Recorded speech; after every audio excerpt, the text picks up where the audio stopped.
My name is Rebecca, and I'm an artist. Not the kind you see in fancy galleries, but the kind who spends her days in a modest charity center, painting with kids who've seen more than they should.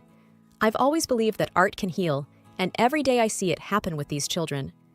I live with my husband, Mark, a sales manager who's always chasing the next big deal, and his mother, Martha, who's never seen a reason to hold back her opinion. Our home is a constant buzz of Mark's phone calls and Martha's TV shows. It's not easy, but it's life. One evening, as I was preparing dinner, I decided to share some exciting news. Mark, Martha, I entered some of my paintings and the kids' artwork in a city contest. The prize is $100,000. Mark, scrolling through his phone, didn't even look up. That's nice, Rebecca, but let's be real. What are the chances? Martha snorted. With those street kids' drawings? You're dreaming, dear. I tried to explain. It's not just about the prize. It's about showing what these kids can do, how they express their... Mark cut me off. Rebecca, why don't you find a real job? Something that actually pays? I sighed, looking at my half-chopped vegetables. It's important to me, Mark. This job, these kids, they matter. Moreover, my salary at the center is quite enough to pay bills and food. Martha waved a dismissive hand. We need real money, Rebecca, not child's play. I finished dinner in silence. That night, as I lay in bed, I couldn't help but feel a mix of excitement and disappointment.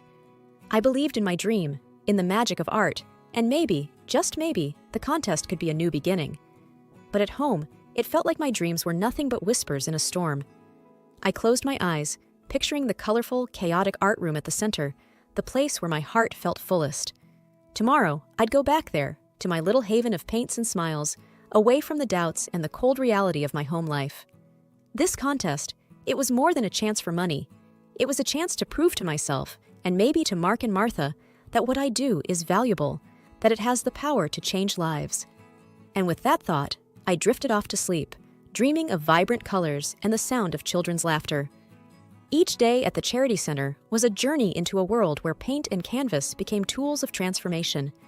There, surrounded by children who had seen the darker side of life, I found my purpose. We painted murals together, walls turned into vibrant stories of hope, each brushstroke a testament to their resilience. I remember one afternoon, a shy little boy, Timmy, who had never picked up a brush before, created a bright sun with rays stretching across the wall. His smile, as he stepped back to admire his work, was brighter than the sun he'd painted. Moments like these were my daily reminders of why I did what I did. But at home, the story was starkly different. One evening, I returned home, still carrying the joy of the day's achievements. Eager to share, I approached Mark and Martha in the living room. Mark, look at this, I said, showing him a picture of the mural. Timmy painted this sun. He's never drawn anything before. Mark glanced at the photo and then back at his phone. That's nice, but it's just a drawing, Rebecca. Kids doodle all the time.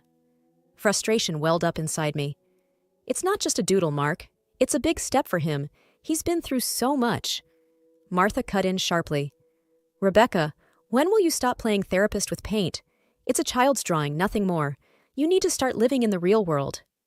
Her words felt like a slap. It's not just playing, Martha.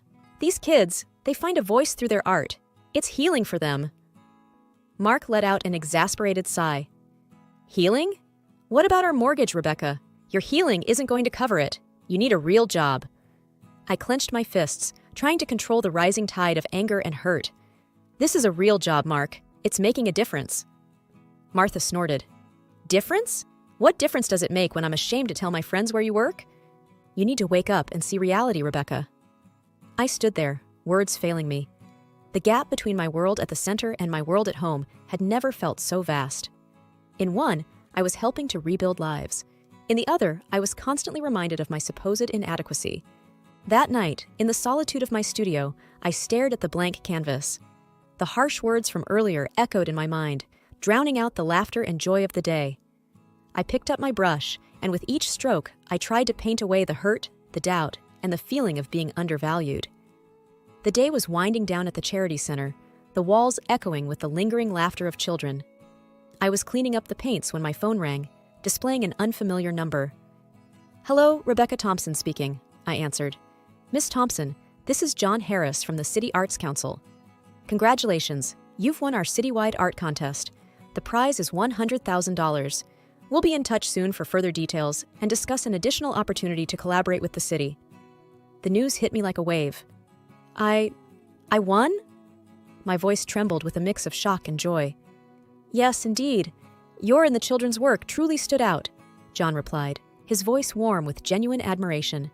I thanked him profusely and hung up, my heart racing. This was beyond my wildest dreams, a validation of our efforts, of the children's talent, and, in some way, of my own. I shared the news with the children, and their reaction was heartwarming. Their cheers and claps filled the room with an energy that was almost tangible. This was our collective victory. Later, as the center quieted down, I sat with Lisa, the psychologist, over a cup of tea. I shared my apprehensions about breaking the news at home. Mark and his mother have never really seen the value in what I do. They might just see the money, I confided. Lisa leaned forward, her eyes thoughtful. Why not test their reaction? See if this win changes their attitude. It might reveal their true colors. Her suggestion struck a chord. At home, my work had always been trivialized, its impact constantly undermined. This win, this significant recognition, could indeed be the litmus test for their genuine sentiments. I pondered over Lisa's advice as I made my way home. The idea was both unsettling and necessary. If the money swayed their attitudes, it would uncover the uncomfortable truth about their regard for me and my work. Stepping into the house that evening, I decided to hold off on sharing the news just yet. I wanted to observe, to plan my approach carefully. Lisa's words echoed in my mind, and I knew she was right. It was time to find out the truth, however uncomfortable it might be. I went to bed that night with a mix of anticipation and apprehension. I was sure of Mark's love, or at least I wanted to be. But Lisa's proposal was an opportunity to see beyond my hopes, to understand the reality of my home life. I agreed with her. It was a test worth taking. That evening, I decided it was time to put my plan into action. Sitting at the dinner table with Mark and Martha, I took a deep breath and said, I have something to tell you. I won the city art contest. The prize is $100,000. The reaction was immediate and dramatic. Mark's fork dropped to his plate with a clatter, and Martha's eyes widened in disbelief. $100,000? Rebecca, that's incredible, Mark exclaimed, his usual indifference replaced by a surprising enthusiasm.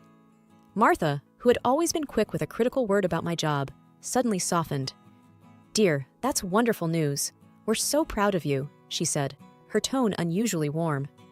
During the meal, Martha fussed over me more than she ever had, offering me the best pieces of chicken and constantly refilling my glass. Mark, too, was uncharacteristically attentive, asking about my artwork and the contest in detail. Their newfound affection was overwhelming, almost suffocating. I noticed them exchanging glances, a silent communication that I couldn't decipher. It was as if a switch had been flipped, and the usual cold, dismissive atmosphere had transformed into one of exaggerated warmth and interest. Later that evening, I stepped out of my room to get a glass of water and overheard a hushed conversation coming from the living room. Curiosity got the better of me, and I quietly moved closer. We can finally redo the kitchen like we wanted, I heard Martha say in a hushed tone. And get that new car. We deserve it after all, Mark added, his voice laced with greed. There was a pause before Martha spoke again. Once we have the money, we can think about… Well, Rebecca doesn't really need to stay here anymore, does she? My heart sank as I listened. Their words were like daggers, revealing their true intentions. The affection at dinner wasn't for me. It was for the money. They were already planning to spend my winnings on themselves and even discussing getting rid of me. I quietly retreated to my room, their words echoing in my ears. The test had revealed their true colors, and they were darker than I had imagined. I lay in bed, a mix of hurt and clarity washing over me. This was not the love and support of a family. It was opportunism, plain and simple. As I closed my eyes, the weight of their betrayal pressed heavily on my heart. The truth was out, and now I had to decide what to do with it. The morning air was tense as I sat down for breakfast with Mark and Martha.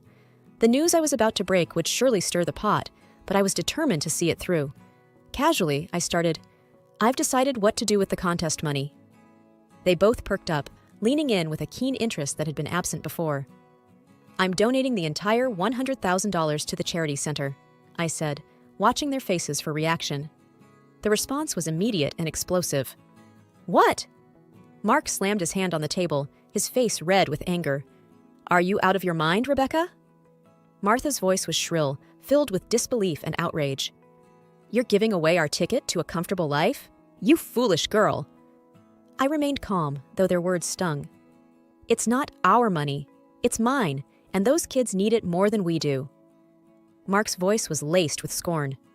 "This is the most idiotic thing I've ever heard. You're a fool, Rebecca." Martha's anger bubbled over, her words harsh and unfiltered. "You've always been a disgrace, pretending to be some saint with those street kids. And now this? Throwing away a fortune?" I tried to explain. "It's not throwing it away. It's helping children who have nothing." But Mark was relentless. "It's not just about the money. You've always been this way, naive and foolish. I should have seen it sooner. I was planning to wait, spend the money first, but now? Now I want a divorce, Rebecca. I can't be with someone who throws away opportunities like this." His words cut through me, but they also brought clarity. This was the reality of our marriage, stripped of any pretense. I looked at them both, my decision firm. If that's how you feel, then it's clear to me now. This marriage, this relationship, was never about us. It was about convenience, about money. Without another word, I stood up and walked away from the table, away from the vitriol and greed. Their shouts and insults followed me, but they no longer had the power to hurt me. I had seen the truth, and it had set me free. The days following my announcement were cold and quiet. The house felt more like a battleground than a home. Mark and Martha avoided me, their disappointment and anger hanging in the air like a thick fog. I was packing some of my belongings in the bedroom when Mark walked in. His face was hard, his eyes void of the warmth I once knew. "So, you're really doing this? Throwing away our life for some charity?" he asked, his voice edged with bitterness. "I'm not throwing away our life, Mark. I'm choosing to do what's right with my money," I replied, folding a sweater into my suitcase. He let out a harsh laugh. "Your money? It was supposed to be our ticket out of here, Rebecca, and you just gave it away like it was nothing." "It was never about the money for me, Mark. It's about helping those kids, something you never understood." His frustration boiled over. "You're so blinded by your so-called mission that you can't see the real world. You're a dreamer, Rebecca, and dreamers don't survive." I zipped up my suitcase, feeling the finality of the moment. "Maybe that's the difference between us, Mark. I dream of making a difference, while you dream of money." Mark's face tightened. "You know what, Rebecca? Maybe it's better this way. I can't be with someone who doesn't see reality. I want a divorce." The words stung, but they didn't surprise me. "If that's what you want, Mark." He turned to leave, then stopped. "You were always a fool, Rebecca. I just didn't see it until now." After he left the room, I sat on the edge of the bed, the weight of his words sinking in. The love I thought we had was overshadowed by greed and misunderstanding. As I carried my suitcase downstairs, Martha didn't even look at me. Her disdain was clear, her silence louder than any words. Stepping out of the house, I felt a sense of relief mixed with sorrow. The chapter of my life with Mark and Martha had closed, but ahead of me was a path of my own making. I got into the taxi, glancing back at the house one last time. This wasn't just an end, it was a beginning of a life where I could be true to myself and my dreams, free from the chains of greed and misunderstanding. The day to sign the divorce papers arrived with a mix of relief and finality. I walked into the lawyer's office, feeling a sense of purpose. Mark was there, and to my surprise, Martha accompanied him. Their presence together was a stark reminder of the life I was leaving behind. As we sat down, Martha didn't waste any time. "You're making a huge mistake, Rebecca. Throwing away a marriage over some charity money," she hissed, her tone laced with disdain. "And how do you plan to survive? With your tiny salary? You can't even afford a decent place to live," she continued, her words sharp and biting. Mark sat silently, casting contemptuous glances at me. I listened to Martha's tirade, feeling a strange detachment. Their words no longer had the power to hurt me. Once the paperwork was done, and it was time to leave, I turned to them, a smile playing on my lips. "You know, I was just testing you," I said, their confused looks fueling my confidence. "Testing us?" Mark echoed, puzzled. "Yes, I wanted to see how you'd react if I said I was donating all the money, and you both showed your true colors." Martha's face contorted in confusion. "What are you saying?" "I'm not giving all the money to charity. That was a lie. And the city? They've given me several lucrative projects. I'm going to be just fine," I said, the satisfaction of revealing the truth making my words strong and clear. The color drained from Mark's face, and Martha's mouth hung open in shock. Their reaction was everything I had expected and more. Mark suddenly found his voice, desperation seeping through. "Rebecca, please, I'm sorry. I didn't mean any of it. Can we start over?" I looked at him, once my husband, now a stranger begging for a second chance. "No, Mark, we can't. You showed me who you really are, and I have no desire to be with someone like that." Turning to Martha, I added, "And you, Martha, should know that money isn't everything. What I do, my work, it matters more than any luxury you crave." Without another word, I walked out of the office, leaving them behind in their shock and disbelief. I walked into the sunlight, feeling lighter and more confident than I had in years. The divorce was the end of a painful chapter, but it was also the beginning of something new. A chapter where I was the author of my own story, unburdened by others' greed and deception. It was a freedom hard-earned and well-deserved. The months following my separation from Mark and Martha unfolded like a series of vibrant brushstrokes on a once blank canvas. I found myself immersed in a new rhythm of life, one that echoed with the sounds of children's laughter at the charity center and the quiet concentration of my work on city projects. My world, once confined to the expectations and criticisms of a household that didn't understand me, had expanded into a realm where my passion for art and my dedication to helping others were not just acknowledged, but celebrated. I had rented a small apartment in a quaint part of town. It wasn't luxurious, but it was mine, a sanctuary where the walls were adorned with my paintings and the cheerful artwork of the children from the center. Each piece told a story, a reminder of the journey I had embarked on and the lives that had intertwined with mine. The decision to donate half of my prize money to the charity center had set a series of unexpected events in motion. The local newspapers and community blogs picked up the story, intrigued by the artist who chose charity over personal gain. My phone began ringing with inquiries and offers. Local gallery owners, once indifferent, were now eager to showcase my work. My paintings, which had been a source of solace in my darkest times, were now being admired in well-lit galleries, appreciated by people who saw in them the same hope and beauty that I did. The city projects, too, brought a newfound recognition. I was commissioned to design murals for public spaces, transforming bland walls into tapestries of color and life. Each project was a new adventure, an opportunity to leave a mark on the city that had become my larger canvas. In the midst of this newfound success, I occasionally received messages from Mark. His texts, laden with apologies and pleas for a second chance, were a stark reminder of the life I had left behind. I read them, sometimes with a mocking smile, but mostly with a sense of detachment. The pain he had caused was a part of my past, a chapter that had closed the day I walked out of that house. His words, once capable of cutting me deeply, now seemed superficial, like ripples on the surface of a lake that could not disturb its depths. Evenings in my apartment were a time of reflection and creativity. I would often sit by the window, a cup of tea in hand, looking out at the city lights, thinking about the twists and turns my life had taken.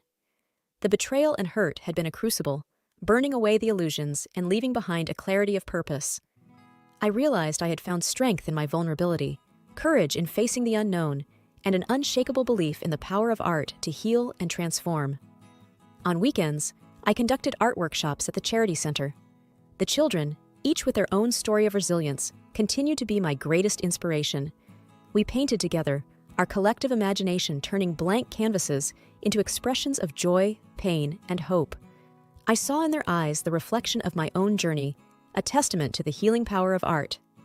As the city embraced my work, my personal life, too, began to flourish in new ways. I made friends in the art community, a group of eclectic and supportive individuals who appreciated me for who I was. We shared stories, laughed, and dreamed together. For the first time in a long time, I felt a sense of belonging. One evening, as I finished a painting for an upcoming exhibition, I stepped back to take it all in. The vibrant colors on the canvas, the sense of accomplishment, the peace that filled my heart. It was a far cry from the days of doubt and belittlement. I had emerged from the shadows of a stifling relationship into the light of self-discovery and fulfillment. As I closed the lights that night and settled into bed, I thought about the future. It was unwritten, full of unknowns, but I was no longer afraid. I had weathered the storm and found my rainbow on the other side. My story was one of transformation, a reminder that even in our darkest moments, there is the potential for a masterpiece, and I was just getting started.